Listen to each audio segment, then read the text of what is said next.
For the guys that played golf, how'd you do? Well, I know I was surprised when I asked Sally. This is you and Rocks were on the golf course. I said, it's fucking dark. Probably has a bionic eye. I don't know. Okay.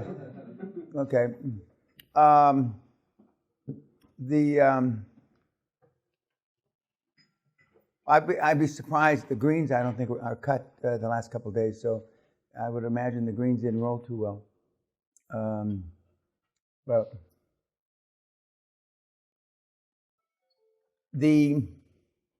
by the way, for the YouTubers, thank you for saying that I have a lot of nice clothes and I had to start a clothesline, but that's not likely.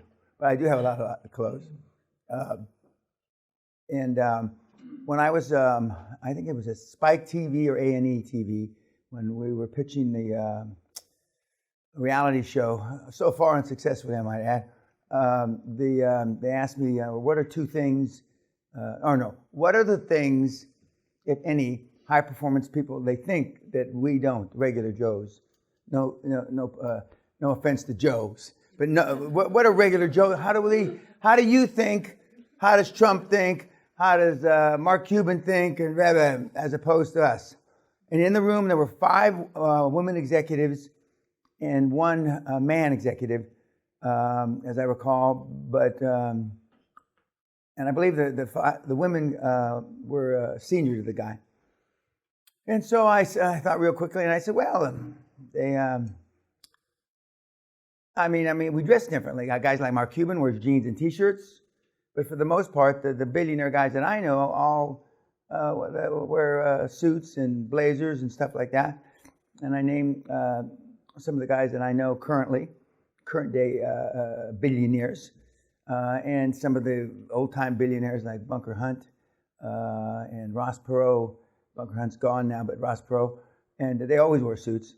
And so they said, well, so are you clothes hogs? That's a terminology. Clothes hog means do you have a lot of clothes?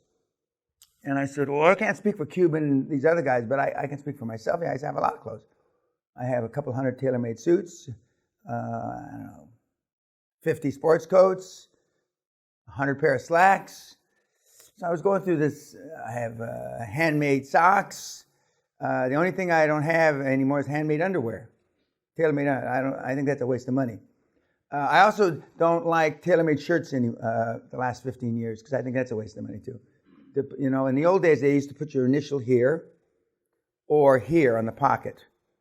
But I tease a guy named Basilio Chen because I trained his sons, Benedictine Chen, Benjamin Chen. I can't remember the third one now. But they all can wear the same tailor-made shirts because they all have the same initials because of his initials. And that's, anyway.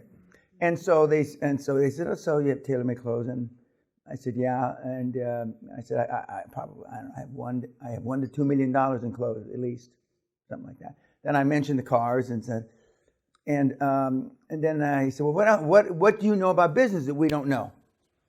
And I said, well, the list is too long. But just pick one main thing that you know that the average Joe, again, doesn't know. And I said, okay, and I've told some of you in the seminar this before, how many of you have husbands or partners or whatever have another business? 3 of the 5 raised their hands, and I think I told you one of them, her husband had a pickle business. And so to make a long story short, I said, does he have debt? Is he in arrears on the debt? And he says, yes. And he says, well, I can go in the bank, as we talked about yesterday, and I can probably buy the debt from him, or his debt from the bank, and be at the very minimum his business partner, and at the very maximum, I'll just take the fucking business away from him. Now, I didn't have this when we discussed, and the reason because I had a few questions on YouTube about this. I didn't have this with me to show the people from the production companies. But this headline says, Carl Trump's Donald. And it's about Carl Icahn, a billionaire, very successful investor. and he's taken up the rights of shareholders, supposedly, and I'm sure he does, and where he bought up Donald Trump's debt on casinos back in 2004 or 5 and wound up taking the casinos away. I mean, this is a headline from 2005. I keep it because I haven't seen another headline, but this happens all the time.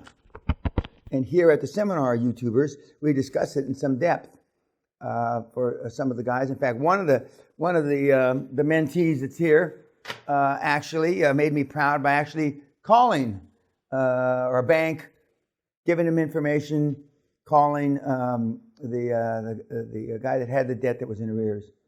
So there are tons and tons and tons of things that experienced financial people know and can do that the average Joe doesn't. And again, that's why you're fucking poor. It's a sad truth, but it's a fundamental truth. And to the best of my knowledge, nobody out there is teaching the kids this kind of stuff. Maybe there is, and I just don't know about it. But I would have heard, as they say in Scotland, I would have heard about it if somebody.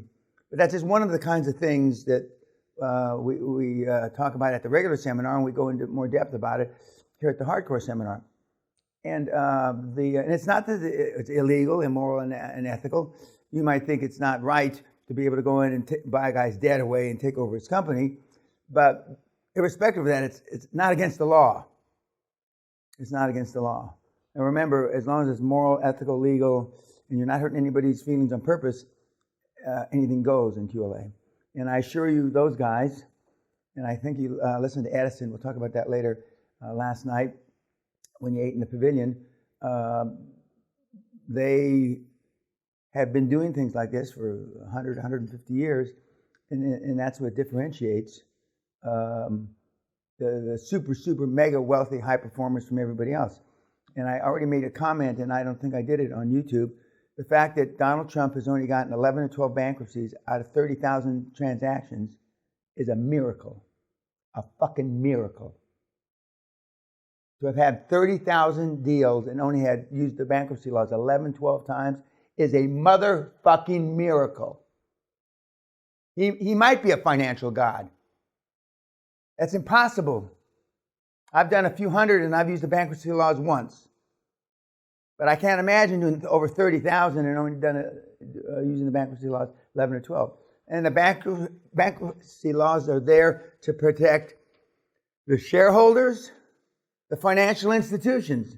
They're not just there for you to willy-nilly steal money. So the other thing that was coming up in on YouTube is my body. Trump's wife was commenting. She's English is her 5th or 6th language.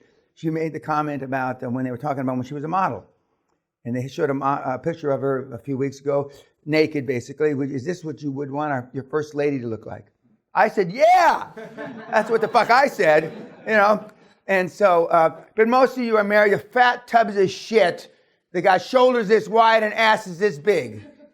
And in my mother's infinite wisdom, she told me, if you want to know what the love of your life is going to look like, look at her mother. And that's what she's going to turn into. A tub of shit! Anyway, so, and Ivana Trump, and she was sitting there or standing there, looking elegant in the penthouse of their place there on Fifth Avenue, says, I feel very comfortable with my body.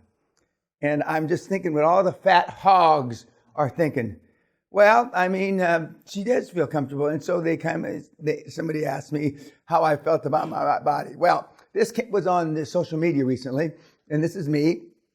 And these are my bionic parts. Now, I don't have a bionic heart. That was added for, I don't know why the fuck it was added. But I really have a real heart. But I do have shoulders, collarbone, hip, knee, and I'm soon to have, in a few weeks, my other knee replaced. And that is where my long head bicep is missing, long head bicep muscle. And I've had over 25 surgeries. Over 25. And this elbow 3 times, this elbow twice, in addition to the bionic knee, this knee 3 times, so the bionic knee is 4 times, this knee twice, and living life to the fullest and trying to be all you can be, or in my case, I believe being all I can be, can be hard on your body. In my case, it has been. But, where's Jay? Okay, he asked me this morning how was my knee. I bumped into him when I was staggering up the stairs at a rather slow pace, which I'm sure didn't go unnoticed on him. And I said, I'm fine. But where the high performance people are tough, now you see guys at NASCAR racers and professional athletes always getting their body redone and new things. They're tough up here. They're not tough. They're tough up here so they can take pain. Most people that are watching this have mush up here between their ears. All this QLA is made in the Hall of Fame guys, and the influencers, their money was made up here between their ears because they're tough mentally. That's the difference. I mean, Andrew Carnegie, and he was just a little wee guy. I mean, he wasn't a big stature person, but he was tough mentally. And I've trained myself. I had the good fortune of being raised by an alpha dad, as I've already pointed out, which most of you haven't, and most of the people there. And I was around alpha males. I didn't know that they were alpha males at the time. I just thought that's how everybody was. I didn't know that they were all mean motherfuckers. I mean, these were killer assassins. I didn't know that at that time. I just, that's just, so I was fortunate in that. But subsequent to that, I've continued to make my mind tough. And that's why guys like Hitler and Stalin and Vlad the Impaler from Dracula are up there because those guys were all mentally tough. And just keeping the schedules that you have to when you get out of the initial seminar, I mean, you got to reassess what's important and reassess your time priorities, and that takes mental toughness. That takes, which leads to habits. And as I said to Brian Rose 2 years ago, or 2.5 years ago, in the initial interview, QLA interview I had with him, I have good habits that were initiated from my enthusiasm and that I had for wanting to create wealth. Only recently has it transpired or been translated into wanting to do good for the money. When I first started making money, as I told the Oxford kids, I couldn't give a fuck if the planet imploded that night and every cocksucker on the planet died. As long as I didn't, as they say in Scotland. I'm on board, pull up the motherfucking gangplank. Fuck yous, you cunts. Now, I've mellowed a little since those days. Not much, but some. And so as I got in my 40s, late 40s, early 50s, and I started to have kids, because I didn't have kids until I was in my late 30s, early 40s. I realized that there may be something more than shekels, money, rubles. And but on that happy note, we'll talk to you later during the breakouts, YouTube.